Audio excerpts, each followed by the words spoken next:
Hello friends, कैसे हो सब? बढ़िया। अब हम पढ़ रहे थे यार, पारितंत्र पढ़ रहे थे। ये लास्ट लेक्चर इस चैप्टर का खत्म हो जाएगा आज। और इस चैप्टर में अपन क्या पढ़ रहे थे? अपन ने खाद्य श्रृंखला जो है वो लास्ट लेक्चर में थोड़ी सी अपन ने टच करी थी। क्या होती है थोड़ी सी बात कर लेते हैं उसके बारे में। खाद्य श्रृंखला को इंग्लिश में बोलते हैं फूड चेन। ठीक बात है।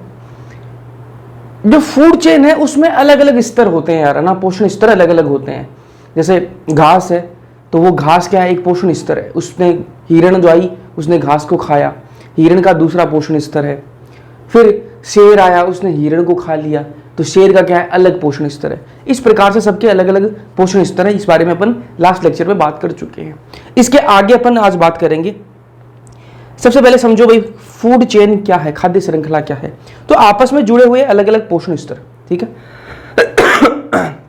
आपस में अलग अलग पोषण स्तर जुड़े हुए हैं, उनको क्या कहते हैं अपन? खाद्य श्रृंखला कहते हैं, फूड चेन कहते हैं। जैसे पहला पोषण स्तर, दूसरा, तीसरा, चौथा, पांचवा, ऐसे आपस में जुड़े हुए हैं। यही क्या आपकी फूड चेन होती है। एक आती है फूड वेब, या फूड चेन तो मैं समझ में आती है, खाद्य श्रृंखला तो मैं समझ में आती है। ये फूड वेब क्या है यार? फूड वेब को हिंदी में बोलते हैं खाद्य जाल कहते हैं। फूड वेब है कि एक चेन, ठीक है, दूसरी चेन, तीसरी चेन, मतलब खाद्य श्रृंखलाएं, बहुत सारी खाद्य श्रृंखलाएं आपस में जुड़ी हुई हो, आपस में जुड़ी हुई हो, उसको क्या बोल देते हैं? खाद्य जाल कह देते हैं। जैसे एग्जांपल के लिए बताऊं आपको मैं कि घास था, घास को किसने खाया? भाई बकरी ने खा लिया, ठीक है, बकरी ने खा लिया, ऐसे मान लो। चाहिए मान लो हिरण ने, मान लो, ठीक है। घास को किसने खाया? हिरण ने खाया। और हिरण को किसने खाया? मान लेते हैं कि हिरण को कुत्ते ने खा लिया, ऐसे मान लेते हैं एग्जाम्पल के लिए, ठीक है। और कुत्ते को किसने खा लिया? शेर ने खा लिया, मान लो ऐसे ना। तो ये एक खाद्य श्रृंखला बन गई, ये क्या? एक फूड चेन है। वही मैं बात करूं कि घास को जो है हिरण ना खा के उसको मान लो बकरी ने खा लिया भाई, ठीक है। बकरी को खाया कुत्ते ने, और कुत्ते को खा लिया किसने? शेर ने खा लिया। ये एक दूसरी खाद्य श्रृंखला बन गई, ठीक है। अब इसमें यार ऐसे भी हो सकता है ना कि जो कुत्ता बकरी को खा रहा है वो हिरण को भी खा ले भाई उधर, है ना। तो ये दोनों क्या है? खाद्य श्रृंखला आपस में जुड़ गई। तो ऐसे ही बहुत सारी अलग अलग जो खाद्य श्रृंखलाएं हैं जो आपस में जुड़ जाएंगी तो वो एक जाल सा बना लेंगी, उसको कहते हैं क्या? खाद्य जाल कहते हैं। वापस समझाता हूं। ये मान लो ये क्या है, ये यहां क्या लगा हुआ? घास लगा हुआ है। और ये क्या आया यहाँ पे? ग्रास होपर बोलते हैं ना, ग्रास होपर। वो आया, उसने इस घास को खा लिया। फिर यहां पर क्या था? मेंढक। मेंढक ने इस ग्रास होपर को खा लिया। फिर आया सांप, सांप ने इस मेंढक को खा लिया, ठीक है। ऐसे ये क्या है? खाद्य श्रृंखला बन चल रही है। लेकिन ऐसा भी तो हो सकता है ना, सांप जाके डायरेक्ट किसको खा ले भाई? मेंढक का वेट ना करे सांप। भाई ये सारा ऐसे थोड़ा चल रहा है कि भाई पहले भाई घास को खाएगा, ये ग्रास ऊपर खाएगा, तब तक मेंढक वेट करेगा कि भाई ये घास खा के आ जाए फिर मैं इसको खा लूं। ऐसे थोड़ा ना चलती है प्रकृति में। सारी चीजें जो है वो ऐसे नहीं चलती, स्टेप वाइज नहीं चलती, वो सारी चीजें साथ साथ होती रहती हैं। तो सांप जो है उसको अगर ग्रास ऊपर दिख गया तो वो डायरेक्ट ग्रास ऊपर को भी खा सकता है ना। तो इस तरीके से जो है अलग अलग खाद्य श्रृंखलाएं जो है वो आपस में जुड़ी हुई होती हैं। तो इसको क्या कहते थे अपन? खाद्य जाल, फूड वेब कहते थे, आपस में जुड़ी हुई खाद्य श्रृंखला, ठीक है। आगे चलते हैं, बात करते हैं पोषण स्तर। इंग्लिश में बोलते हैं इसको ट्रॉफिक लेवल। तो ये किसी भी फूड चेन में भोजन के संबंध में किसी जीव की पोषण संबंधी भूमिका है। समझाऊं आपको तो जैसे घास है, सबसे पहले घास है, मान लेते हैं घास, पेड़ पौधे छोटे जो है वो एक अलग पोषण स्तर है, पहला पोषण स्तर है वो। उसके बाद में अपन बात करते हैं बकरी, गाय, भैंस, इन्होंने क्या? घास को खाया, तो वो बकरी, गाय, भैंस है वो क्या? दूसरा पोषण स्तर है। फिर मान लेते हैं वो बकरी जो है उसको किसने खा लिया? कुत्ते ने खा लिया, है ना। तो कुत्ता जो है यहाँ पर वो तीसरा पोषण स्तर है। कुत्ते को शेर ने खा लिया, वो चौथा पोषण स्तर है। इस तरह से इसे अलग अलग पोषण स्तर है, मतलब स्टेज वाइज है ना। इसलिए एक जीव जो है एक से अधिक पोषण स्तर पर भी पाया जा सकता है, बिल्कुल पाया जा सकता है। एक जो जीव है वो अलग अलग पोषण स्तर पे पाया जा सकता है। जैसे मैंने आपको बताया कि यहाँ पर घास है जी, घास को खाया किसने? ग्रास होपर ने खा लिया। ग्रास होपर को किसने खाया? मेंढक ने खाया। मेंढक को किसने खाया? सांप ने खा लिया, ठीक है। अब मैं भी कर सकता हूँ सांप मेंढक को भी खा सकता है, तो ये मैं अगर मेंढक को खा रहा है सांप तो ये चौथे पोषण स्तर पर है। लेकिन अगर सांप डायरेक्ट इस ग्रास होपर को खा ले तो कहां पर आ जाएगा? तीसरे पर आ जाएगा, ठीक है। तो ऐसे ही जो है एक जीव जो है वो अलग अलग पोषण स्तर पर पाया जा सकता है। तो एक जीव जो है वो एक से अधिक पोषण स्तर पर आपको देखने के लिए मिल सकता है। आगे चलते हैं। फूड चेन जो है वो शुरू कहां से होती है? फूड चेन जो है आपकी, जो खाद्य श्रृंखला, वो कहां से शुरू होती है भाई? वो प्लांट से शुरू होती है। जैसे घास से शुरू होगी, छोटे छोटे पौधे, वहां से शुरू होती है ना। अगर वो प्लांट से स्टार्ट हो रही है, पौधों से स्टार्ट हो रही है ना, अगर आपकी खाद्य श्रृंखला पौधों से स्टार्ट हो रही है, तो ऐसी खाद्य श्रृंखला को क्या कहते हैं अपन? जीएफसी कहते हैं। क्या कहते हैं? जीएफसी। फुल फॉर्म बताऊं तो ग्रेजिंग फूड चेन कहा जाता है इसको, ठीक है। अगर आपकी खाद्य श्रृंखला पौधों से स्टार्ट हो रही है तो उसको जीएफसी कहते हैं। वही मैं बात करूं, अगर जो आपकी खाद्य श्रृंखला है वो कहां से स्टार्ट हो रही है? मृत जीवों से, जिसमें मृत जानवर आ गए, मृत पौधे आ गए। अगर कोई पेड़ का, जो पेड़ है उसकी डाली कोई टूट गई, नीचे गिर गई, ठीक है, तो वहां से फिर क्या होगा? अब डिकम्पोजिशन स्टार्ट होगा, अपघटन स्टार्ट होगा। जब अपघटन स्टार्ट होगा तो वो एक अलग फूड चेन है, वो एक अलग खाद्य श्रृंखला वहां से स्टार्ट हो जाती है। तो अगर आपकी जो फूड चेन है, खाद्य श्रृंखला, वो कहां से स्टार्ट हो रही है? प्लांट से अगर स्टार्ट हो रही है तो उसको क्या कहते हैं अपन? जीएफसी कहते हैं। और वहीं अगर वो मृत जानवर, मृत पौधों से स्टार्ट हो रही है तो उसको क्या कहते हैं? डीएफसी कहते हैं। क्या कहते हैं? डीएफसी। फुल फॉर्म बताऊं तो डेट्राइटस फूड चेन, अप्रद खाद्य श्रृंखला कहते हैं इसको, अप्रद खाद्य श्रृंखला। ठीक बात है, आगे चलते हैं। ये जो खाद्य श्रृंखला वो कैसी है, उसकी डायरेक्शन कैसी होती है, दिशा कैसी होती है? यूनिडायरेक्शनल होती है, एक दिशा में चलती है, ठीक है। लंबाई कितनी होती है इसकी, जो खाद्य श्रृंखला वो कितनी बड़ी हो सकती है? जो खाद्य श्रृंखला जो है ना, वो काफी खांसी आ रही है मुझे, बताए ना। खाद्य श्रृंखला जो है वो ज्यादा लंबी नहीं होती। क्यों नहीं होती भैया ज्यादा लंबी? इसलिए नहीं होती क्योंकि एक 10% नियम नाम की एक चीज होती है। ये 10% नियम क्या है यार? 10% नियम ये कहता है कि एक पोषण स्तर से दूसरे पोषण स्तर में 10% ऊर्जा का प्रवाह होता है। एक पोषण स्तर से दूसरे पोषण स्तर में 10% ऊर्जा का ही प्रवाह होता है। जैसे मान लो कि घास का एक मैदान है, घास का एक मैदान है, उसके अंदर मान लो कितना है, कितनी उसके अंदर एनर्जी है, कितनी ऊर्जा है?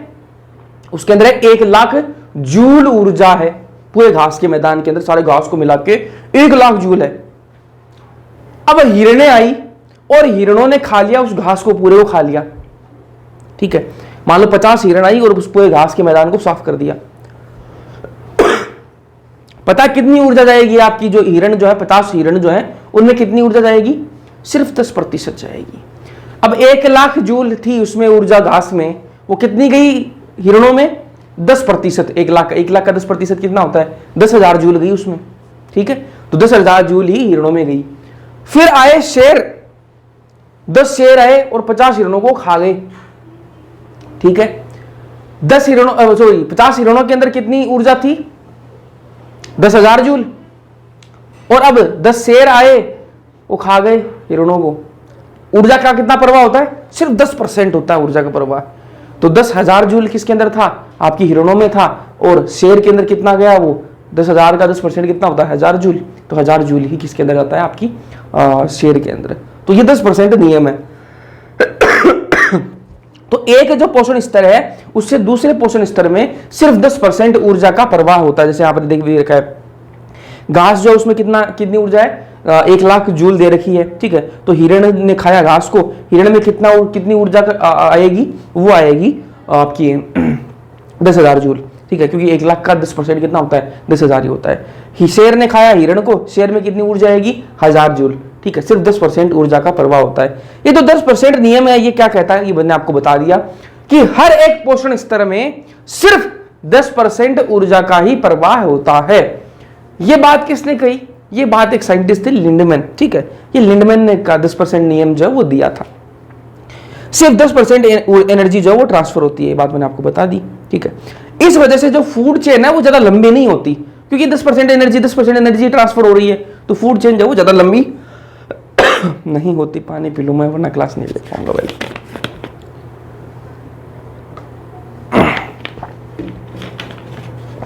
तो इसलिए लिखा है यहां पर, फूड चेन की लंबाई जो है वो सीमित होती है।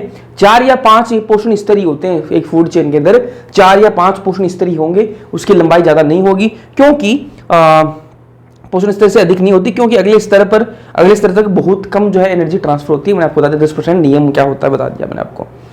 अब बात करते हैं फूड चेन के प्रकार। बता दिए मैंने आपको, ऑलरेडी बता चुका हूं, लेकिन फिर वापस बता देता हूं।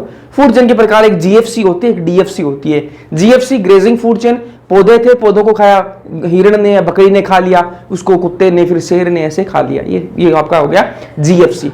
डीएफसी क्या होती है? कोई मृत जीव है, चाहे मृत जानवर हो, चाहे मृत कोई पौधा हो, ठीक है, उसका फिर सड़न गलन होगी, वो मैंने आपको बता दिया कैसे होती है, वो एक अलग फूड चेन है। वो कौन सी है? डीएफसी बोलते हैं उसको, अप्रद खाद्य श्रृंखला कहते हैं।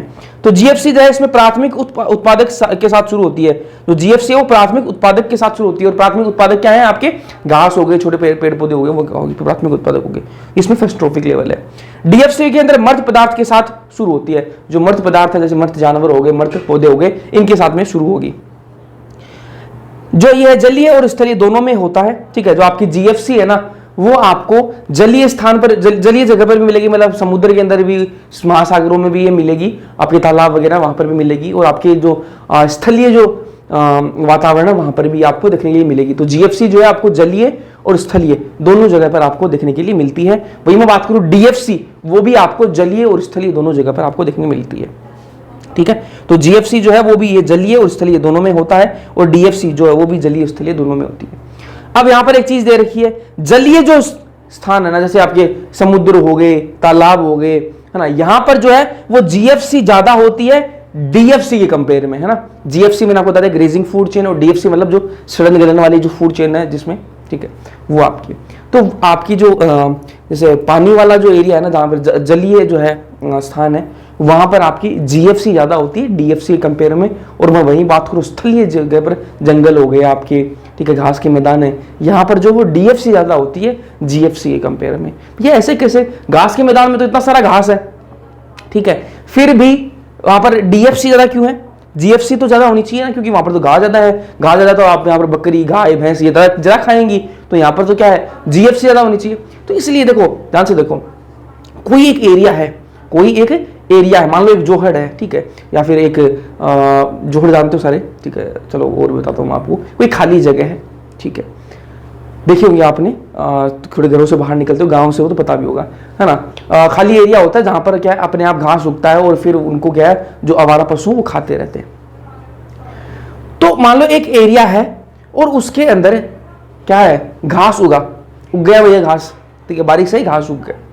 अब मुझे एक बात बताओ, क्या उस एरिया के अंदर जितना घास उगा है वो सारा का सारा क्या गाय भैंस खा जाएंगी? क्या नहीं खाएंगी, नहीं खाएंगी। उसमें से बहुत ज्यादा हिस्सा जो होगा ना, वो क्या होगा? सूख जाएगा, और सूखने के बाद में वापस क्या है, वो उसमें सड़न गलन जो है वो स्टार्ट होगी, ठीक है।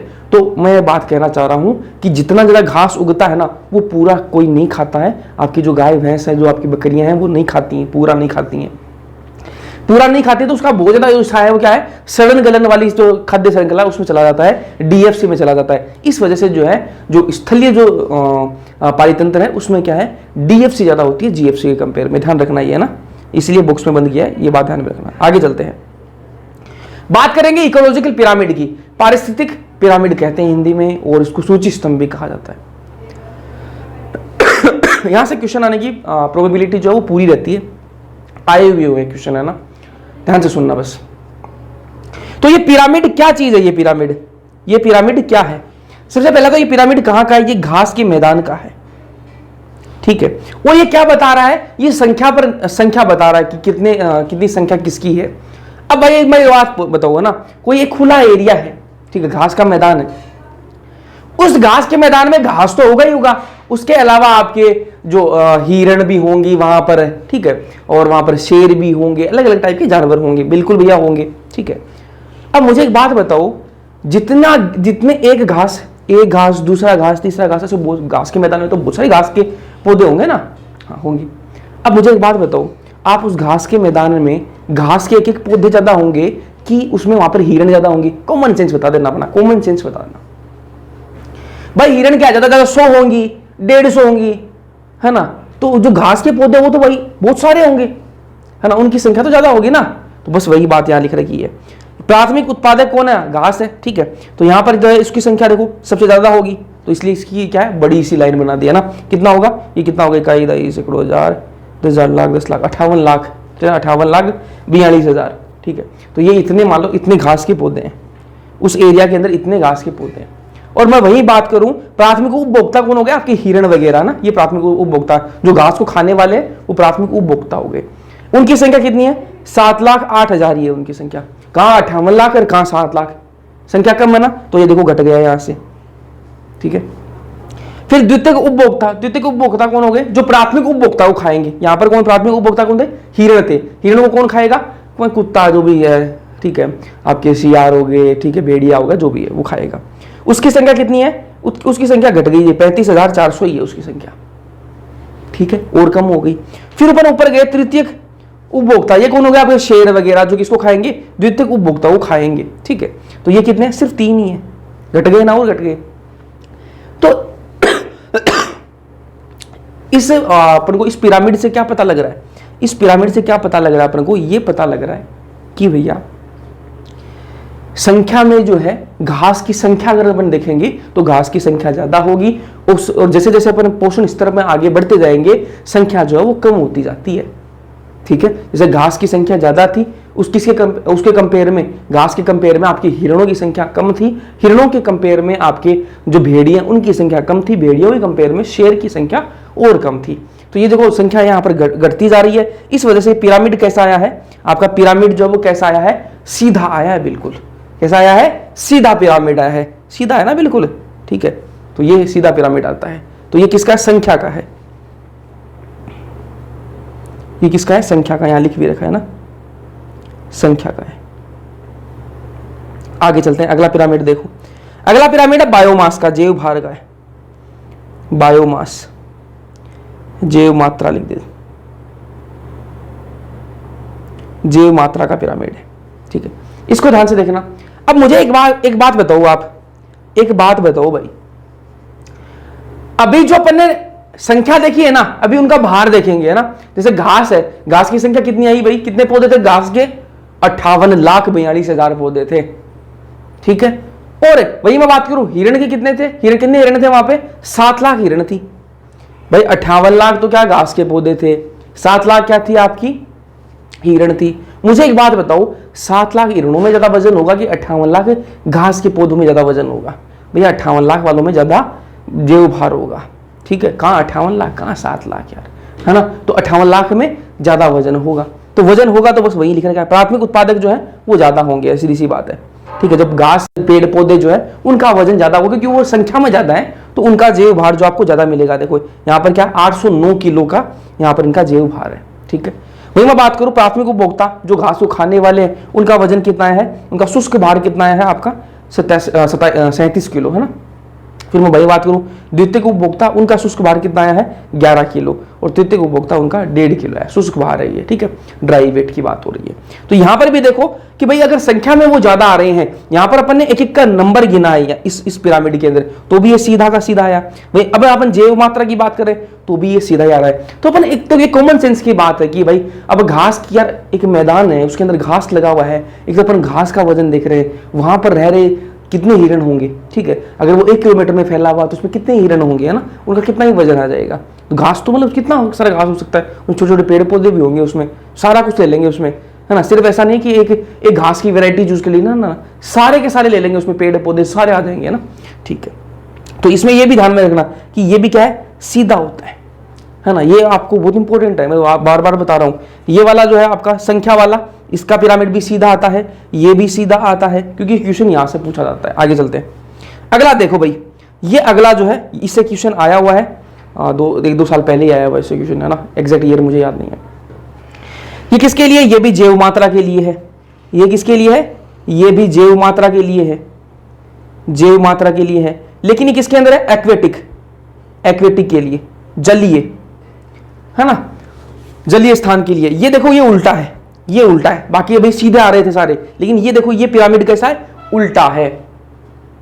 उल्टा क्यों है? उल्टा इसलिए है क्योंकि यहां पर जो आपके जो प्राणी पलवक है ना, जो प्राणी पलवक है वो ज्यादा होते हैं और पादप पलवक जो है वो कम होते हैं। पादप पलवक फाइटोप्लांक्टन, प्राणी पलवक जू प्लांक्टन।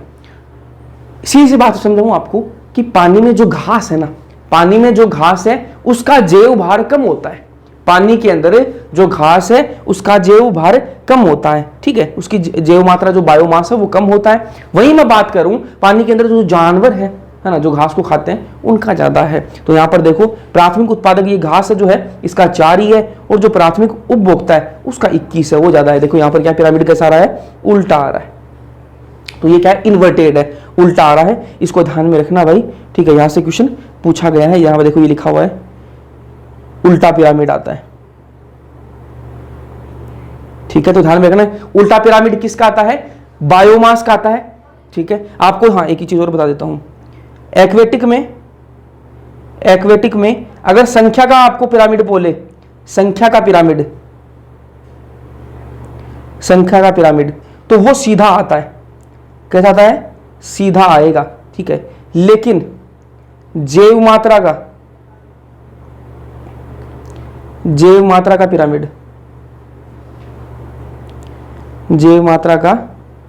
पिरामिड वो कैसा आता है, उल्टा आता है। ध्यान रखना भाई, ये चीज ध्यान में रखना, ठीक बात है। आगे चलते हैं, अगला पिरामिड देखो भाई, अगला पिरामिड है ऊर्जा का, ठीक है। अपन ने संख्या का देख लिया, जैव मात्रा का देख लिया, अब बात करेंगे ऊर्जा की।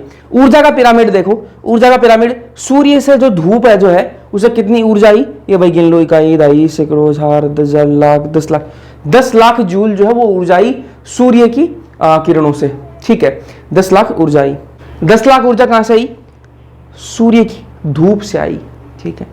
और सूर्य की धूप से कितनी, 10 लाख, ठीक है। लेकिन जो आपके पेड़ पौधे प्राथमिक जो उत्पादक हैं उन्होंने उस 10 लाख जूल जो ऊर्जा है उसका कितना यूज किया, सिर्फ कितना किया, 10,000 जूल ही कर पाए। यहां से एक चीज समझाता हूं आपको, क्या से भी क्वेश्चन आया हुआ एक, ठीक है। सूर्य से कितनी आई, 10 लाख, 10 लाख जूल, ठीक है। और प्लांट्स ने कितनी यूज करी, प्लांट्स ने यूज करी सिर्फ 10,000 जूल, 10,000 जूल।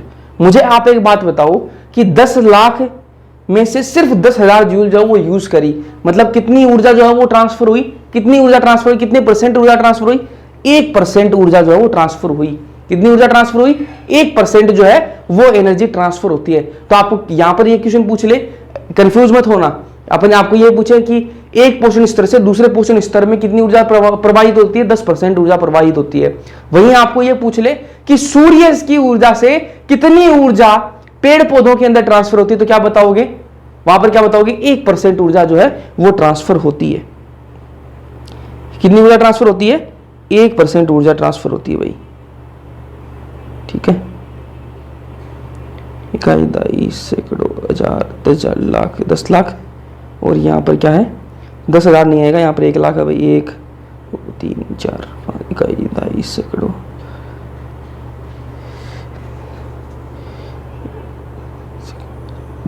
10,000 यही है। यहाँ पर ये कंफ्यूजन कर रखा है ना, यहाँ पर कोमा गलत लगा रखी है, मैं कंफ्यूज हो गया कि यहाँ ऊपर भी 10,000 दे रखा है और यहाँ पर भी 1 लाख दे रखा है, 10,000 ही है भाई, लेकिन 1% 10,000 ही होता है ना, फालतू में कंफ्यूज कर दिया एनसीईआरटी ने। 3 जीरो के बाद में लगाना होता, कोमा 2 जीरो के बाद में लगा रखा है, 10,000 कर रखा है इसको भी, चलो कोई नहीं, है ना, ये एनसीईआरटी ने कंफ्यूज कर दिया, मेरा कॉन्सेप्ट गलत करा दिया ना। चलो, तो 1% जो ऊर्जा है वो ट्रांसफर होती है, तो ये क्वेश्चन आया हुआ है ना, एग्जाम के अंदर आया हुआ है, इसको मैं मिटा देता हूँ। 1% ऊर्जा जो है वो ट्रांसफर होती है। ये जो कहा 1% वाली बात कहाँ लिखी हुई है एनसीईआरटी में, यार जो इंग्लिश मीडियम वाली एनसीईआरटी है ना उसके अंदर यहां लिखी हुई है, इस डायग्राम के ये नीचे जो डेटा दे रखा है ना, यहां 1% वाली बात जो है वो लिख रखी है इंग्लिश मीडियम वाली में, हिंदी वाली में ये बात नहीं लिख रखी, लेकिन एग्जाम में क्वेश्चन आया हुआ है। एग्जाम में क्वेश्चन में क्या पूछा गया था, एग्जाम में पूछा गया था कि सूर्य से जो ऊर्जा आती है उसका कितना % जो है वो पेड़ पौधे जो है वो यूज में लेते हैं। तो वहां पर क्या था, ऑप्शन में 10% भी था, 1% भी था, तो अपन तो वो दिमाग में चलता है कि 10% का नियम लगाया हुआ है ना, 10% का नियम, तो 10% पे टिक मार दिया, लेकिन वहां आंसर क्या होता, 1% होता, 1% होता। क्यों होता है 1%? 10% वाला नियम कहां लगता है, एक पोषण स्तर से दूसरे पोषण स्तर के बीच में 10% का नियम लगता है। यहां क्या पूछ रहा है, सूर्य से पौधों के अंदर पूछ रहा है, तो वहां पर 1% वाला आएगा आंसर, है ना। तो यहां पर देखो सूर्य से 10 लाख आई, उसमें से 10,000 कहां गई, आपके प्लांट्स के अंदर, उसके बाद में आपके जो प्राथमिक उपभोक्ता है उसमें सिर्फ 1000 ही गई है। देखो जीरो कहां कोमा लगा रखा है, कहां जीरो कर रखा है, है ना, उसके बाद में 1000, और उसके बाद में जो द्वितीयक उपभोक्ता है वहां पर सिर्फ 100 जूल, और फिर उसके बाद में 10 जूल। यहां पर देखो वापस देखो 10% का नियम जो है वो चल रहा है। ये जो एक पोषण स्तर से दूसरे पोषण, प्राथमिक जो उत्पादक है उनमें से 10,000 जूल है, ठीक है, और आपके प्राथमिक उपभोक्ता वहां पर क्या है 1000 जूल है, तो 10,000 का 10% कितना होता है 1000 ही होता है, ठीक है, और 1000 का 10% कितना होता है 100 जूल, 100 का 10% कितना होता है 10 जूल, ठीक है। तो ये 10% नियम यहां लगता है, इन पोषण स्तरों के बीच में लगता है, लेकिन यहां पर सूर्य से प्लांट्स में जब आ रहा है ना तब 10% नहीं 1%। ठीक बात है, समझ में आई, कर दोगे, आगे चलते हैं। बात करेंगे इकोलॉजिकल जो पिरामिड है इनकी कुछ सीमाएं हैं, इनकी बात कर लेते हैं। आपको लग रहा है सारा डेटा जो है इकोलॉजिकल पिरामिड से हमें पता लग रहा है, संख्या का पता लग रहा है, जीव मात्रा का पता लग रहा है, ऊर्जा का पता लग रहा है, हर एक चीज का पता लग रहा है, लेकिन ऐसा नहीं है, ठीक है। उनकी कुछ सीमाएं हैं, उनकी बात कर लेते हैं। इकोलॉजिकल पिरामिड जो सिर्फ जीएफसी की बात करती है ना, जो आपकी ग्रेजिंग फूड चेन है उसकी बात करती है, डीएफसी की बात है सॉरी भाई, डीएफसी की बात नहीं करती, जबकि प्रकृति में क्या है जीएफसी भी चलती है, डीएफसी भी चलती है, लेकिन पिरामिड जो है वो डीएफसी की बात ही नहीं करता, ठीक है। तो यहां पर ये सीमा है इसकी, ठीक है, लिमिटेशन है। तो इकोलॉजिकल पिरामिड सिर्फ जीएफसी के लिए बनाया जा सकता है, डीएफसी के लिए नहीं। यार आपका एक्सपीरियंस भी खराब हो रहा होगा कि पढ़ने में कितनी दिक्कत हो रही है, बार बार खांसी आ रही है, बार बार खांसी आ रही है, जबकि प्रकृति में जीएफसी और डीएफसी दोनों जो है वो होती हैं। आगे चलते हैं। तो ये पहली लिमिटेशन है। आगे बात करते हैं, एक जीव जो है एक से अधिक पोषण स्तर पर मिल सकता है। अब जो आप गिनती कर रहे हो भाई कि इतनी इसकी घास की इतनी संख्या है, हिरण की इतनी संख्या है, ये आप गिनती कर रहे हो, तो लेकिन इसमें दिक्कत है। दिक्कत क्या है? दिक्कत यह है कि एक जीव जो है वो 2 पोषण स्तरों पर भी हो सकता है, एक से अधिक पोषण स्तरों पर आपको मिल सकता है। कैसे बता दिया मैंने आपको, कैसे मिल सकता है ना, थोड़ी देर पहले सांप वाला एग्जांपल आपको बताया था मैंने आपको। तो एक से अधिक पोषण स्तर पर मिल सकता है, तो अपन उसको 2 बार काउंट कर लेंगे ना, और 2 बार गिनती में आ सकता है ना, ठीक बात है। तो वो 2 बार गिनती में हो जाएगा, तो वो क्या है, डेटा तो लगता जाएगा ना फिर। तो ये भी एक सीमा है इसकी। इकोलॉजिकल पिरामिड फूड चेन के लिए बनाया जाता है, लेकिन नेचर में फूड वेब जो है वो पाई जाती है। भाई साहब क्लास लेने दे भाई, खांसी लेने दे क्लास को। इकोलॉजिकल पिरामिड में जो है वो सिर्फ फूड चेन के लिए बनाया जा सकता है, लेकिन जो प्रकृति है उसमें फूड वेब जो है वो पाई जाती है, फूड जाल होता है, खाद्य जाल जो है वो पाया जाता है, क्योंकि बहुत सारी फूड चेन जो है वो आपस में जुड़ी हुई होती हैं, ठीक है। आगे चलते हैं। अब बात करेंगे पारिस्थितिक अनुक्रमण की, इकोलॉजिकल सक्सेशन बोलते हैं इसको इंग्लिश में। क्या होता है पारिस्थितिक अनुक्रमण, ध्यान से सुनना भाई। सॉरी यार, आपका ये क्लास में बहुत दिक्कत हो रही है, आपका एक्सपीरियंस खराब हो रहा है, आई नो, माफ़ी चाहूँगा इसके लिए। अभी क्या ही कर सकते हैं, नहीं रुक रही है। आप 1 मिनट दीजिए मुझे, मैं एक दवाई ले लेता हूँ, ठीक है, सिरप ले लेता हूँ ताकि ये थोड़ी सी शांत हो जाए, है ना। 1 मिनट दीजिए भाई।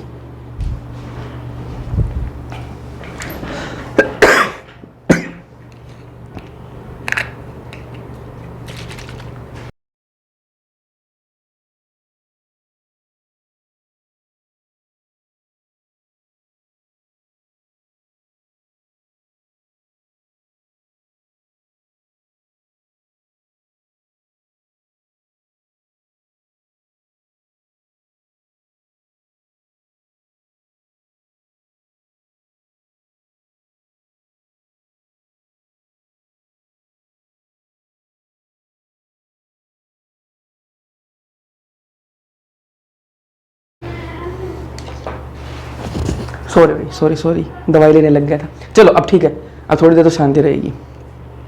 पारिस्थितिक अनुक्रमण की बात करते हैं, इकोलॉजिकल सक्सेशन बोलते हैं इसको इंग्लिश में। क्या होता है पारिस्थितिक अनुक्रमण, ध्यान से समझना। मैं कह रहा हूँ पारिस्थितिक अनुक्रमण उसको कहते हैं, कोई खाली एरिया है जहां पर कुछ भी नहीं है, कोई खाली एरिया है जहां पर कुछ भी नहीं है, कोई पेड़ पौधा कुछ भी नहीं, बिल्कुल खाली बंजर पड़ा है जमीन, है ना, खाली बंजर जगह। वो जगह ऐसी भी हो सकती है जहां पर अभी मिट्टी भी नहीं बनी, वो जगह ऐसी भी हो सकती है, और वो जगह ऐसी भी हो सकती है जहां पर मिट्टी तो है लेकिन कोई भी चीज नहीं, कोई भी जीव है ही नहीं, वहां पर कोई अस्तित्व में नहीं है। ऐसी जगह है जहां पर मिट्टी नहीं बनी है, वहां पर पहले क्या होगी, मिट्टी बनेगी, उसके बाद में क्या होगा, धीरे धीरे वहां पर छोटे छोटे पौधे आएंगे, उसके बाद में बड़े पौधे आएंगे, उसके बाद जंगल बनेगा। ये जो चीज हो रही है ना, इसी को अनुक्रमण कहते हैं, इसी को पारिस्थितिक अनुक्रमण, इकोलॉजिकल सक्सेशन कहा जाता है। या फिर कोई ऐसा एक एरिया जहां पर मिट्टी तो है लेकिन वहां पर कोई पेड़ पौधे, कोई जीव नहीं है, तो वहां पर क्या है, समय के साथ में क्या होगा, छोटे छोटे जीव आएंगे, उसके बाद में क्या होगा, छोटे छोटे पेड़ पौधे बनेंगे और फिर जंगल बन जाएगा एक टाइम के बाद में। ये सालों, काफी हजारों सालों की प्रक्रिया होती है और फिर एक जंगल बन जाएगा जहां पर हर प्रकार के आपको जीव मिलेंगे। तो ये एक खाली एरिया से एक जंगल बन रहा है, इसी को क्या कहते हैं अपन, पारिस्थितिक अनुक्रमण कहा जाता है, इकोलॉजिकल सक्सेशन कहते हैं। बात समझ में आ गई क्या होता है? अब इसकी जो डेफिनेशन है वो देख लो। एक सुनिश्चित क्षेत्र की प्रजाति संरचना में उचित रूप से आंकलित परिवर्तन हो, उसी को अपन क्या बोलते हैं, पारिस्थितिक अनुक्रमण। अब ये नहीं समझ में आया आपको, जो मैंने आपको बात बताई वो समझ में आई, बस खत्म हो गई कहानी, है ना। तो पारिस्थितिक अनुक्रमण समझ में आया, कोई खाली जगह है, वहां पर कोई खाली जगह है, वहां पर जो है बहुत सारी जो प्रजातियां वो आके वहां पर रहने लग गई, कहीं दूर से नहीं, अपने आप ही जो है वहां पर क्या है, अलग अलग चीजें बन रही हैं, कहीं कोई दूर से भी आ गई कोई प्रजाति, और वहां पर क्या है, सीधी सी बात बताऊं, कोई खाली जगह है, वहां पर कोई प्रजातियां रहने लग गई, जीवन आ गया वहां पे, उसी चीज को अपन पारिस्थितिक अनुक्रमण कहते हैं। अनुक्रमण और विकास जो है वो समानांतर प्रक्रिया। आपको लग रहा होगा कि भैया ये तो इवोल्यूशन जैसा लग रहा है हमें, है ना, कोई खाली जगह थी वहां पर कोई जीव आके रहने लगे, ये तो इवोल्यूशन जैसा है, विकास जैसा है। नहीं, अनुक्रमण और विकास जो है वो समानांतर प्रक्रिया है, लेकिन सेम नहीं है, दोनों अलग अलग चीज हैं। कैसे अलग अलग चीज है भैया? मैं आपको बताऊं, विकास के अंदर क्या होता है, इवोल्यूशन के अंदर क्या होता है, नई प्रजाति बनती है, नया जीव बनता है वहां पे, जैसे बंदर से इंसान बन गया, ये क्या है, विकास है ना। बंदर से इंसान बना, इंसान क्या है, नई एक प्रजाति बन गई ना। तो यहां पर क्या है, विकास के अंदर कोई नई प्रजाति बनती है, अनुक्रमण के अंदर कोई नई प्रजाति नहीं बनती। आपको एग्जांपल से समझाऊं, एक खाली जगह पड़ी है भाई, ठीक है, और वहां पर क्या है, प्लाट कट गए, ठीक है, प्लॉट, ठीक है, प्लॉट कट गए, वहां पे खाली जगह पड़ी थी बिल्कुल, प्लॉट कट गए वहां पे। अब प्लॉट कट गए तो वहां पर बिल्डिंग बनेगी, ठीक है, बिल्डिंग बनेंगी, फ्लैट बेचे जाएंगे, वहां पर लोग आके रहने लग जाएंगे, कॉलोनी बनेंगी वहां पे, ठीक बात है। तो वो खाली जगह थी, वहां पर धीरे धीरे क्या है, कॉलोनी बनी, फिर वहां पर दुकानें बन गई, मार्केट बनने लग गया। तो ये क्या है, वहां पर अनुक्रमण है। ये क्या है, अनुक्रमण है। समझ में आई बात है? इसी को अनुक्रमण कहते हैं। लेकिन विकास क्या होता है, विकास क्या है, बंदर से इंसान बन गया, ये नई प्रजाति बन गई ना, यहां पर ये विकास है। अरे अनुक्रमण के अंदर कोई नई प्रजाति बनी है क्या? नहीं यार, दूसरी जगह कोई इंसान रह रहा था, वो वहां जाके रहने लग गया, खाली जगह में जाके रहने लग गया, ठीक है। इंसान एक जगह से दूसरी जगह ट्रांसफर हुआ है, कोई नई प्रजाति थोड़ी ना बनी है, नहीं बनी, तो ये अनुक्रमण है, ठीक है। अनुक्रमण जो है उसमें प्रजाति नई जगह पर चली जाती है, ठीक है, और ये इसमें क्या है, कई 100 और हजारों वर्ष लगते हैं। अनुक्रमण ऐसे एक दिन की काम नहीं है। जैसे आप देखो भाई, कोई नया जो क्षेत्र है वहां पर प्लॉट कटे हैं, तो वहां पर पहले तो किसकी जमीन है, वहां पर वो प्लॉट काटता है, उसके बाद में वहां पर कोई खरीदता है, धीरे धीरे वो जमीन बिकती है, उसके बाद में वहां पर कोई नई नई बिल्डिंग बनती है, धीरे धीरे मार्केट बनता है, तो काफी टाइम लगता है ना, 10-15 साल तो लग ही जाते हैं यार, 5-7 साल तो लग ही जाते हैं, ठीक है। तो कोई नई जगह पर कॉलोनी बन रही है तो 5-7 साल लग जाते हैं। तो वहां पर ऐसे जो है जंगल बनता है, कोई खाली जगह वहां पर जंगल बन रहा है, तो कोई हजारों साल लगते हैं। लेकिन मैं वही बात करूं विकास की, तो इसमें लाखों साल लग जाते हैं, ठीक है। 100 और हजारों साल लगते हैं अनुक्रमण में, और आपके लाखों साल लगते हैं विकास के अंदर। इसके अंदर नई प्रजाति जो है वो बनती है विकास के अंदर। तो ये समानांतर प्रक्रिया है, विकास और अनुक्रमण, लेकिन समान प्रक्रिया नहीं है। आगे चलते हैं। अब एक टर्म आती है, कुछ टर्म्स हैं वो देख लेते हैं। मूल अन्वेषक। ये मूल अन्वेषक क्या है? इंग्लिश में इसको बोलते हैं पायोनियर स्पीसीज। तो मैंने आपको देखो, आपको अनुक्रमण समझ में आ गया ना, वो बताओ मुझे। अनुक्रमण आपको समझ में आ गया कि खाली जगह है, वहां पर क्या है, जंगल बनेगा, सीधी सी बात है, वो क्या आपका अनुक्रमण होता है, ठीक है। अब मैं आपको बताऊं मूल अन्वेषक क्या होता है, ध्यान से सुनना। ये एक एरिया है, ये एक एरिया है, खाली पड़ा है बिल्कुल, ठीक है। इसमें सबसे पहले क्या है, इसमें सबसे पहले क्या है, लाइकेन आए। क्या है, लाइकेन, ठीक है। फिर छोटे छोटे पौधे आ गए, छोटे छोटे क्या आ गए, पौधे आ गए। मैं ये कह रहा हूं मूल अन्वेषक क्या है, मूल अन्वेषक वो होता है जो सबसे पहले आता है ना, वो प्रजाति जो सबसे पहले आती है किसी एक क्षेत्र में, किसी खाली क्षेत्र में जो प्रजाति सबसे पहले आती है उसको क्या कहते हैं, मूल अन्वेषक कहते हैं, पायोनियर स्पीसीज कहते हैं, ठीक है। तो बस यही बात रखी कि यहाँ पे अनुक्रमण से उसमें सबसे पहले आने वाली प्रजाति को क्या बोलते हैं, मूल अन्वेषक कहते हैं, ठीक है। जैसे लाइकेन हो गया, आपका फाइटोप्लैंक्टन हो गया, ये इसके एग्जाम्पल हो जाएंगे। आगे चलते हैं। अगले टर्म है चरम समुदाय। चरम समुदाय क्या होता है, जिसको इंग्लिश में क्लाइमेक्स कम्युनिटी कहा जाता है। तो चरम समुदाय वो है, खाली जगह थी, बिल्कुल खाली बंजर जगह पड़ी थी, वहां पर सबसे पहले जो प्रजाति आती है उसको क्या कहते हैं, पायोनियर स्पीसीज, मूल अन्वेषक कहते हैं। फिर वो मूल अन्वेषक से क्या हुए, दूसरी प्रजाति आई, फिर दूसरी प्रजाति आई, फिर लास्ट में क्या हुआ, लास्ट में कुछ ऐसे समुदाय बन गए वहां पे, कुछ ऐसे समुदाय बन गए वहां पे जो क्या है पर्यावरण के साथ में क्या है उनका सामंजस्य बढ़िया बैठ गया। ठीक है, जो लास्ट में जो प्रजाति बनी, जैसे देखो अपने एग्जांपल दूं मैं आपको, अपना जो विकास हुआ, इवोल्यूशन हुआ, जैसे पहले क्या है बंदर आए, ठीक है, बंदरों से फिर गोरिल्ला, चिंपैंजी, अलग अलग है ना, होमो इरेक्टस, होमो एबिलिस है ना, एबिलिस है, निएंडरथल मैन, फिर आया होमो सेपियन है ना। तो जो होमो सेपियन है वो क्या है पर्यावरण के साथ में ज्यादा सामंजस्य बैठा रखा ना।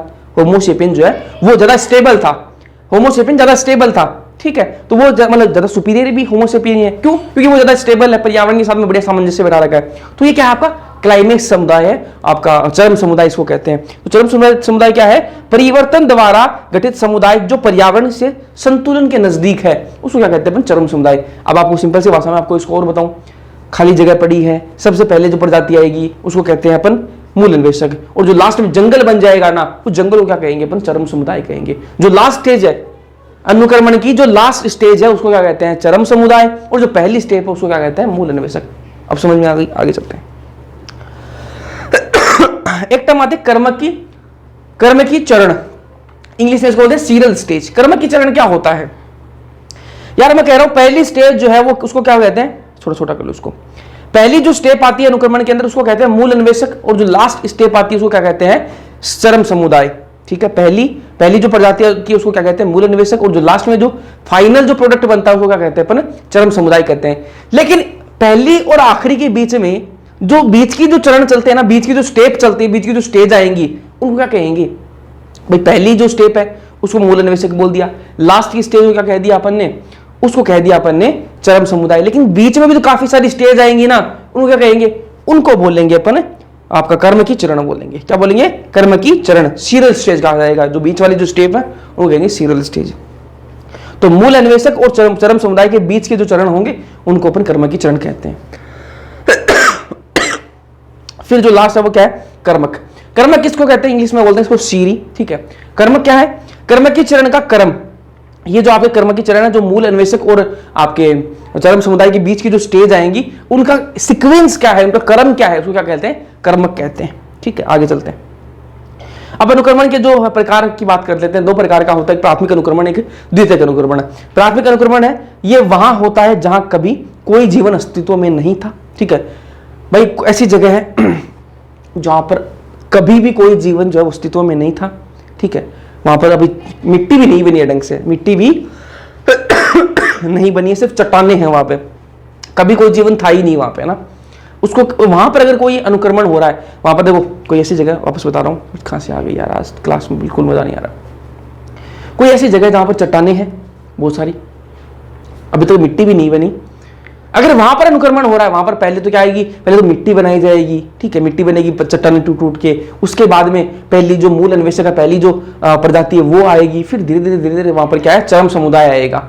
ठीक है, तो वहां पर अनुक्रमण जो है जो होता है उसको क्या कहते हैं प्राथमिक अनुक्रमण।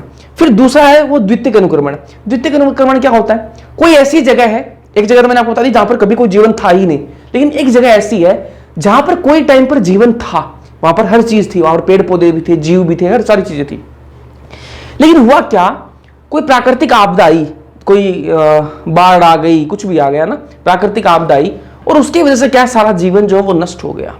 जैसे कहते हैं ना धरती उल्ट पुल्ट हो गई, ऐसा सीन हुआ वहां पे। तो धरती जो वो उल्ट पुल्ट हो गई वहां पे, तो जो जीवन है वो सारा नष्ट हो गया। अब सारा जीवन नष्ट हो गया, सब कुछ मिट्टी में मिल गया। वहां अगर अब दोबारा अनुक्रमण हो रहा है, वहां पर कुछ भी नहीं, पहले कोई टाइम पर जीवन था वहां पे, लेकिन अब कुछ भी नहीं, खाली जगह पड़ी है। वहां पर सबसे पहले क्या आएगा मूल अन्वेषक, उसके बाद में क्या है जंगल बनेगा, वहां पर चरम समुदाय आएगा। तो ये दो प्रकार के हो गए, एक तो जहां पर कभी जीवन था ही नहीं, एक जो है वहां पर पहले जीवन था लेकिन बाद में जो है वो खत्म हो गया किसी प्राकृतिक आपदा के कारण। ठीक है, तो ये उसको क्या बोलते हैं द्वितीयक अनुक्रमण बोलते हैं। जो प्राथमिक अनुक्रमण है वो स्लो होगा। क्यों स्लो होगा, इसलिए स्लो होगा क्योंकि वहां पर क्या है अभी तक मिट्टी नहीं बनी, चले से चट्टानें टूटेंगी, धीरे धीरे मिट्टी बनेगी, तब जाके जो है वहां पर अनुक्रमण होगा। ठीक है, तो ये स्लो प्रोसेस होती है। द्वितीयक अनुक्रमण वो थोड़ा फास्ट होगा। क्यों होगा फास्ट, क्योंकि वहां पर पहले जीवन था, पहले बनी बनाई मिट्टी पड़ी है वहां पर पहले से, है ना, मिट्टी पड़ी है, कुछ वहां पर बीज भी रह गए होंगे, है ना, बाढ़ आई है वहां पर, ठीक है, उसकी वजह से जीवन खत्म हुआ है, तो कुछ बीज भी रह गए होंगे। ठीक है, कुछ तो चीज रही होगी वहां पे, तो उसकी वजह से क्या जल्दी अनुक्रमण हो सकता है, जल्दी पेड़ पौधे उग जाएंगे, जल्दी जो है चरम समुदाय आ जाएगा। यहाँ पे मृदा निर्माण जो है उसमें समय लगेगा प्राथमिक अनुक्रमण में, क्योंकि यहाँ पर चट्टाने कुछ भी जीवन था ही नहीं पहले, और यहाँ पर जो है मिट्टी पहले से है, तो जल्दी हो जाएगा सारा प्रोसेस। आगे चलते हैं फिर अनुक्रमण जो है उसको नियंत्रित करने वाली जो कंडीशन है उनकी बात कर लेते हैं। तापमान हो गया आपका, भाई टेम्परेचर कैसा है उस पर भी डिपेंड करेगा अनुक्रमण, है ना। वर्षा कितनी हो रही है, बारिश बढ़िया हो रही है तो अनुक्रमण जल्दी हो जाएगा, जो पेड़ पौधे वो जल्दी उगेंगे वहां पे, है ना। तो वर्षा भी डिपेंड करती है। क्षेत्र का आकार, कितना बड़ा क्षेत्र है, भाई छोटा क्षेत्र है उसमें जल्दी हो जाएगा, बड़ा क्षेत्र उसमें टाइम लगेगा थोड़ा ना। चरम समुदाय, भाई बड़े क्षेत्र में जंगल बनने में टाइम लगेगा ना। हाँ, प्राथमिक है या द्वितीयक, अगर प्राथमिक अनुक्रमण हो रहा है तो उसमें टाइम लगेगा, द्वितीयक है तो उसमें जल्दी जल्दी हो जाएगा। आगे चलते हैं, पादपों का अनुक्रमण की बात कर लेते हैं। तो पादपों का अनुक्रमण कैसे होता है? नग्न क्षेत्र है, कोई नग्न क्षेत्र, नग्न क्षेत्र का मतलब क्या है कि कोई ऐसा क्षेत्र है जहां पर कोई पहले जीवन था ही नहीं, नग्न क्षेत्र, चट्टाने है वहां पर, क्या है चट्टाने। तो वहां पर सबसे पहले क्या होगा, लाइकेन आएंगे, लाइकेन आएंगे, और लाइकेन आए क्या करेंगे, उन पत्थरों पर क्या है उन चट्टानों को तोड़ेंगे, उन चट्टानों को तोड़ के क्या बनाएंगे, मिट्टी बनाएंगे। तो लाइकेन सबसे पहले आ रहे हैं, वो क्या है मूल अन्वेषक है, जो सबसे पहले जो स्पीसीज आती है, जो सबसे पहले प्रजाति आती है उसको क्या कहते हैं, मूल अन्वेषक कहते हैं। तो मूल अन्वेषक आए, उसके बाद में आपके ब्रायोफाइट आ जाएंगे, उसके बाद में जो हाइयर प्लांट है, जो उच्च पादप है वो आ जाएंगे, और फिर लास्ट में क्या आ जाएगा, चरम समुदाय आ जाएगा, बड़े बड़े पेड़ बन जाएंगे वहां पे, और क्या होगा, जंगल बन जाएगा। ठीक है, तो ये क्या है आपका पादपों का अनुक्रमण है। अब एक अनुक्रमण होता है जल आरंभी अनुक्रमण, क्या बोलते हैं, जल आरंभी अनुक्रमण, इंग्लिश में इसको कहा जाता है हाइड्रार्क सक्सेशन। जो आपका जल आरंभी नाम से पता लग रहा है ये जल में होगा, कहां होगा, जल में होगा। ठीक है, आपको अनुक्रमण का मतलब समझ में आ गया, बस कोई दिक्कत नहीं है, बस अब जल आरंभी जल के अंदर हो जाएगा, शुष्क आरंभी जो जहां पर सूखा है वहां पर हो जाएगा। ठीक है, तो जल आरंभी अनुक्रमण है, ये कहां होता है, जलमग्न क्षेत्र में होता है, जहां पर जल ही जल है, सिर्फ पानी पानी है। तो जलमग्न क्षेत्र से यहां पर क्या बन जाएगा, अनुक्रमण के दौरान अगर कोई क्षेत्र है जहां पर पानी ही पानी है, तो वहां पर क्या बन जाएगा, जब लास्ट में अनुक्रमण की जो लास्ट स्टेज आएगी, जब चरम समुदाय बनेगा, तो वहां पर क्या होगा, ऐसी कंडीशन हो जाएगी, मध्यम जल वाली परिस्थिति आ जाएगी। ठीक है, मिट्टी बन जाएगी बढ़िया, ना सूखा रहेगा ना ज्यादा पानी रहेगा, ना मध्यम स्थिति आ जाएगी वहां पे, है ना। ठीक है, तो ये जलमग्न क्षेत्र में अनुक्रमण होने के बाद में जो लास्ट स्टेज आएगी तब क्या होगा, वहां पर मध्यम जल परिस्थिति आ जाएगी। तो इसकी स्टेज दे रखी है, ये लिख रखी है स्टेज यहाँ पर, इनको अपन डायग्रामेटिक देख लेते हैं जो एनसीईआरटी में देखा है। ये जो चीजें यहाँ पर लिख रखी है वही डायग्राम में है। ठीक है, आ जाओ देख लो। सबसे पहले तो ये पानी पानी है, ये पानी ही पानी है चारों तरफ, है ना। पादप पल्वक आएंगे इसमें सबसे पहले, फाइटोप्लैंक्टन जिनको बोलते हैं, पहली स्टेप में। दूसरी स्टेप कौन सी है, निमग्न पादप चरण। ये देखो छोटे छोटे देखो पादप आ गए, नीचे देखो छोटे छोटे प्लांट बन गए।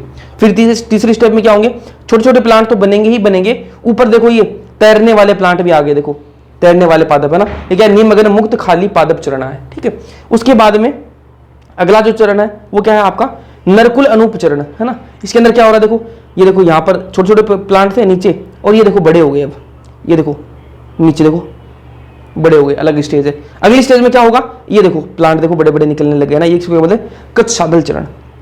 फिर अगला देखो कुंज चरण, है ना। कुंज चरण के अंदर देखो यहाँ पर देखो जंगल बन गया, कहाँ पानी पानी था यहाँ पे, और अब देखो जंगल की तरह बनने लग गया। और जो लास्ट जो आपका आता है आपकी चरम समुदाय आएगा, वो क्या है, जंगल बन गया, देखो यहाँ पर पूरा जंगल बन जाएगा इस एरिया के अंदर। ठीक है, तो एरिया कैसा था, पानी जैसा था, और लास्ट में क्या आ गया, मध्यम जल स्थिति आ गई ना यहाँ पे, है ना। जमीन भी बन गई, ना ज्यादा पानी है ना एकदम से सूखा है, तो मध्यम जल स्थिति आ गई। ये क्या है आपका जल आरंभी अनुक्रमण है। अनुक्रमण का मतलब समझ में अब आ गया होगा आपको डायग्राम से देख के। आगे चलते हैं, अगला है शुष्क आरंभी अनुक्रमण। शुष्क आरंभी अनुक्रमण जिसको इंग्लिश में बोलता है जिरार्क है। जिरार्क वही है, शुष्क क्षेत्र में होगा, जैसे जल आरंभी जल के अंदर होगा, ये सूखे क्षेत्र के अंदर होगा। सूखे क्षेत्र मतलब कोई रेगिस्तान है मान लो, ठीक है, तो रेगिस्तान के अंदर पहले क्या होगा, वहां पे सबसे पहले आपका मूल अन्वेषक आएंगे, फिर धीरे धीरे क्या प्लांट बनेंगे। और शुष्क क्षेत्र में भी क्या होगा, मध्यम जल परिस्थिति आ जाएगी, वहां पर भी क्या होगा, मध्यम जल परिस्थिति आएगी। तो आपने एक चीज नोटिस की, जल आरंभी के अंदर भी मध्यम जल परिस्थिति आ रही है लास्ट में, है ना, और आपके शुष्क क्षेत्र में मध्यम जल परिस्थिति आ जाती है। तो यहाँ पर एक पॉइंट लिख रखा है, जल आरंभी और शुष्क आरंभी दोनों में क्या है, मध्यम जल परिस्थिति की ओर ये दोनों बढ़ते हैं। आगे चलेंगे, अब एक टाइम आती है स्थायी अवस्था, स्टैंडिंग स्टेट। ज्यादा कुछ समझाने का है नहीं भाई, जहां पर था वो मैंने आपको बताया ना। स्टैंडिंग स्टेट, स्थायी अवस्था। मृदा में जो ये क्या होता है, स्थायी अवस्था किसको कहते हैं, आपकी मिट्टी के अंदर, जमीन के अंदर कितना और इनऑर्गेनिक न्यूट्रिएंट है, क्या ना, कितने इनऑर्गेनिक न्यूट्रिएंट है, चाहे आपके कार्बन हो गया, नाइट्रोजन हो गया, फॉस्फोरस हो गया, कैल्शियम हो गया, इनकी मात्रा क्या कहते हैं अपन, स्टैंडिंग स्टेट, स्थायी अवस्था कहा जाता है। मृदा में विद्यमान पोषकों की मात्रा, ठीक है, कितने जो न्यूट्रिएंट्स हैं उनकी मात्रा कितनी है मिट्टी के अंदर, उस मात्रा को क्या कहते हैं अपन, स्थायी अवस्था कहते हैं। आगे चलते हैं, अब बात करेंगे पोषण चक्र, जिसको और क्या नाम है, जैव भू रासायनिक चक्र भी कहा जाता है। ये दो प्रकार का, एक गैसीय और एक अवसादी या फिर तलछटी। ठीक है, गैसीय का मतलब आप समझ रहे हो। ठीक है, ये क्या होगा, इसका जो भंडारण है वो कहाँ होगा, वायुमंडल में विद्यमान होगा। गैसीय है तो गैस होंगी सारी, तो ये क्या है, वायुमंडल में रहेंगी, चाहे इसमें नाइट्रोजन हो, आपका कार्बन डाइऑक्साइड हो, आप समझते हो सारे। अवसादी तलछटी की बात करें तो ये कहाँ होगा, मिट्टी में होगा। इसका भंडारण धरती के पटल में स्थित होता है, तो ये धरती के अंदर स्थित है। इसमें आपके सल्फर फॉस्फोरस ये आ जाएंगे। आगे चलते हैं, बात करेंगे कार्बन साइकिल की। अब कार्बन साइकिल में जो इंपॉर्टेंट बातें हैं वो आपको जो याद रखनी है, जिसमें एग्जाम से क्वेश्चन बन सकते हैं, वो आपको बता रहा हूं मैं। कार्बन साइकिल में कार्बन जो है शुष्क भार का 49% होता है, जो ड्राई वेट है उसका 49% क्या है, कार्बन है। ठीक है, 71% जो कार्बन है वो कहाँ है, आपको समुद्र में विलय के रूप में पाया जाता है, मतलब समुद्र में घुला हुआ है। ठीक है, 71% जो कार्बन है वो समुद्रों में है, महासागरों में है। ठीक है, तो सागरीय जो कार्बन का भंडार है वो वायुमंडल की में CO2 की मात्रा को नियमित करता है। जो सागरीय जो कार्बन का जो भंडार है, ठीक है, वो वायुमंडल के अंदर CO2 की जो मात्रा है उसको नियमित करने का काम करता है। जीवाश्मी ईंधन भी कार्बन का भंडार है। जो आपके फॉसिल फ्यूल हो गए जैसे पेट्रोल, डीजल, ये क्या है, जीवाश्मी ईंधन है ना, ये कोयला, ये सारे क्या जीवाश्म ईंधन है, तो ये भी क्या कार्बन का भंडार है। ठीक है, पेट्रोल को जलाओगे तो भी कार्बन निकलेगा, आपके कोयले को जलाओगे तो भी कार्बन निकलेगा। ठीक है, तो ये क्या जीवाश्म ईंधन है, ये क्या कार्बन का भंडार है।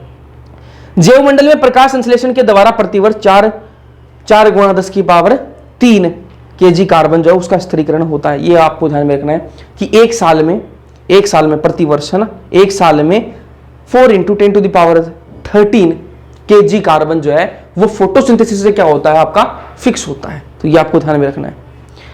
आगे चलते, यौगिकृत कार्बन की कुछ मात्रा अवसादों में नष्ट होती है। लकड़ी के जलाने, जंगल में आग लग गई, आप कोई लकड़ी जला रहे हो, जीवाश्म ईंधन, पेट्रोल, डीजल, ठीक है, ये सारे हो गए। ज्वालामुखी की फट रहे हैं, ठीक है, अगर ऐसी क्रियाएं अगर हो रही हैं तो उससे क्या है, एक्स्ट्रा कार्बन बढ़ जाएगा वायुमंडल के अंदर, है ना। तो ये अतिरिक्त स्रोत है किसके, कार्बन के, इनके द्वारा वायुमंडल में CO2 मुक्त किया जाता है। जैसे मान लो आप भाई वायुमंडल है, उसके अंदर कितना भी कार्बन डाइऑक्साइड है, अगर आप लकड़ी जला रहे हो तो वो एक्स्ट्रा कार्बन डाइऑक्साइड जा रहा है ना। अगर आप गाड़ी चला रहे हो तो उसमें CO2 बन रहा है, तो वो एक्स्ट्रा CO2 जा रहा है ना। अगर कोई ज्वालामुखी फट रहा है तो ना, तो पहले से तो वो नहीं था ना, ज्वालामुखी फटा तब जाके CO2 एक्स्ट्रा होगी ना। तो ये क्या है, अतिरिक्त स्रोत है। ये देखो भाई, ये आपकी कार्बन साइकिल है। ठीक है, यहां से कोयला निकाला, ठीक है, ये भी क्या है, कोयला जलाया आपने, ये भी वायुमंडल में कार्बन डाइऑक्साइड बढ़ गई।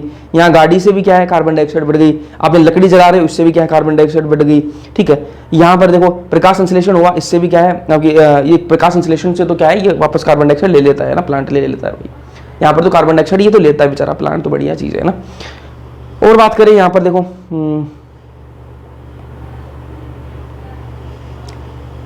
ये जो गैस वगैरह, तेल और गैस जो यहाँ से निकाले जा रहे हैं, पेट्रोल डीजल भरा जा रहा है और इसमें डाला जा रहा है। तो ये ऐसे साइकिल जो है वो पूरी चलती रहती है।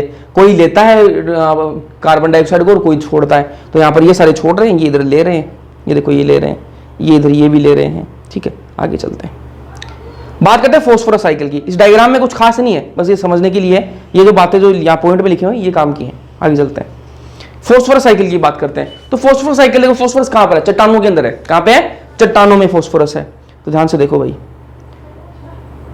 चट्टानों में फॉस्फोरस, तो चट्टानी खनिज है, चट्टानी खनिज है। ठीक है, एक मिनट यार, इसमें मेरा ये डिस हो गया सारा सिस्टम, थोड़ा सा है, कोई थोड़ी सी देर चल जा भाई, थोड़ी सी देर और चल जा, हो गया खत्म।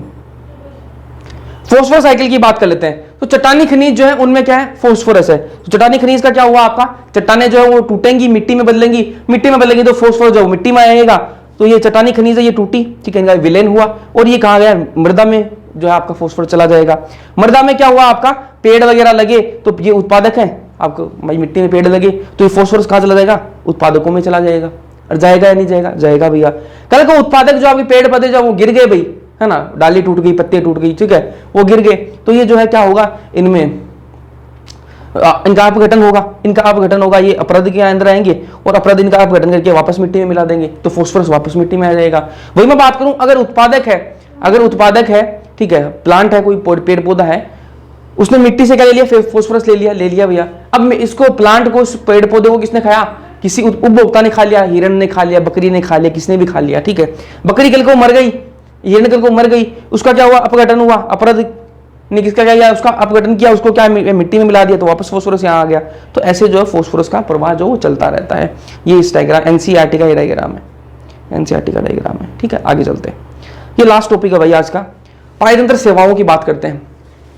क्या है पारतंत्र सेवाएं? यार पारतंत्र सेवाएं ये है कि किसी के ये साइंटिस्ट वगैरह इनकी चुल मची कि जो प्रकृति है जितना हमें दे रही है, ठीक है, उसका हम क्या बताएं, प्राइस टैग लगाएं। क्या लगाएं? प्राइस टैग लगाएं। जैसे इसको समझो ऐसे कि अपने मम्मी पापा है ना, वो भाई अपने को जन्म से लेके इतना अपना ध्यान रखा और पढ़ा रहे हैं अपन को, पैसे लगा रहे हैं अपन पे, खाना दे रहे हैं टाइम टू टाइम, है ना, कोई काम की नहीं है फिर भी खाना दे रहे हैं अपन को, है ना, और अपना ध्यान रख रहे हैं, तबीयत खराब हो जाती तो भी ध्यान रखते हैं, सारा काम करते हैं ना। उनका यार प्राइस टैग लगाया जा सकता है क्या हर एक चीज का, कि भाई जिस जन्मा अपन को उस चीज का प्राइस टैग लगा सकते हैं क्या भाई, हाँ भाई हम मम्मी ने जन्मा, इसका प्राइस टैग इतना हो सकता है ना, इसके तो इतने पैसे बनेंगे, है ना, और फिर बचपन में हमारा ध्यान रखा उसका इतना, हाँ इसकी इतने भाई हमारा ध्यान रखा, ठीक है, और हर एक चीज में हमारा ध्यान रखा, उसकी इतने पैसे लगेंगे इसके, तो है ना। अरे लग सकता है क्या प्राइस, इसका कोई मोल लग सकता है क्या? नहीं लग सकता। तो वैसे ही आप ऑक्सीजन ले रहे हो भाई प्रकृति से, उसका कोई मोल है क्या? लगा सकते हो क्या मोल?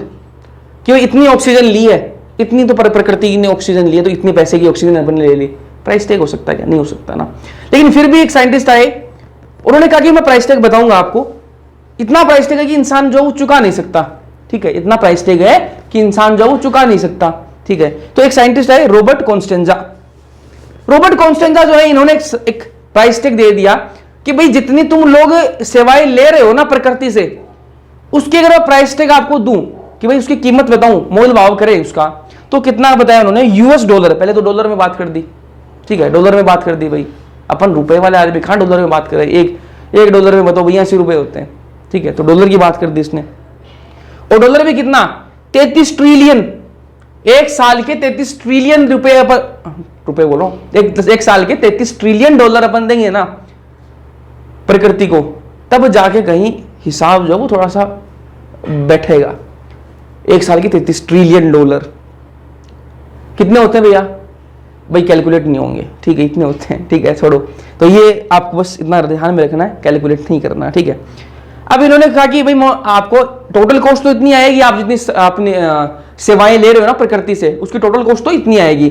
लेकिन अगर मैं आपको मोटी मोटी कॉस्ट बताऊं ना कि चीज की, तो उन्होंने कहा कि आप मिट्टी जो बन रही है ना, अपने यहाँ मिट्टी बन रही है, मिट्टी बनेगी तभी तो यार सारी चीजें आएंगी, पेड़ पौधे लगेंगे, खेती बाड़ी होगी, सारी चीजें होंगी ना। तो मिट्टी जो बन रही है ना, तो इसका 50% हिस्सा तो किसको देगा? मिट्टी को जाएगा, कि भाई मिट्टी बन रही है, कितना इंपॉर्टेंट काम हो रहा है, ठीक है। तो 50% तो किसको? मिट्टी बनने को, इसकी पैसे लग जाएंगे इतने। तो न्यूट्रिएंट साइकिलिंग हो रही है अभी, कार्बन साइकिल, फॉस्फोरस साइकिल, ठीक है। तो ये न्यूट्रिएंट का जो है चक्र चल रहा है, ये इसका है 10% से ज्यादा इसको देना पड़ेगा अपन को पैसे, ठीक है। और 6% किसको? जलवायु नियमन हो रहा है ना। और जो आपके जानवर हैं उनके लिए क्या मिल रहा है? उनके लिए, वन्य जीवों के लिए आवास मिल रहा है, तो वो सारी चीजें, इनका पैसा 6%। तो ये एक बस बता दिया गया है, ध्यान में रख लेना इसको और इसको ध्यान में रखना। बस मेरी तरफ से भाई ये चैप्टर खत्म हो गया है। ज़्यादा कुछ समझाने का था नहीं, जितना था मैं बढ़िया से कोशिश की समझाने की, बीच में आज खांसी आई, उसके लिए माफ़ी चाहूँगा भाई, ठीक है। और समझ में आया नहीं है यार, लाइक वाइक कर दिया करो, ठीक है यार, बड़ी दिक्कत हो रही थी, फिर भी मैंने क्लास ली, लाइक वाइक कर दिया करो बढ़िया से। मिलते हैं क्लास के अंदर, अगली लेक्चर्स के अंदर, तब तक के लिए सारी पढ़ते रहो।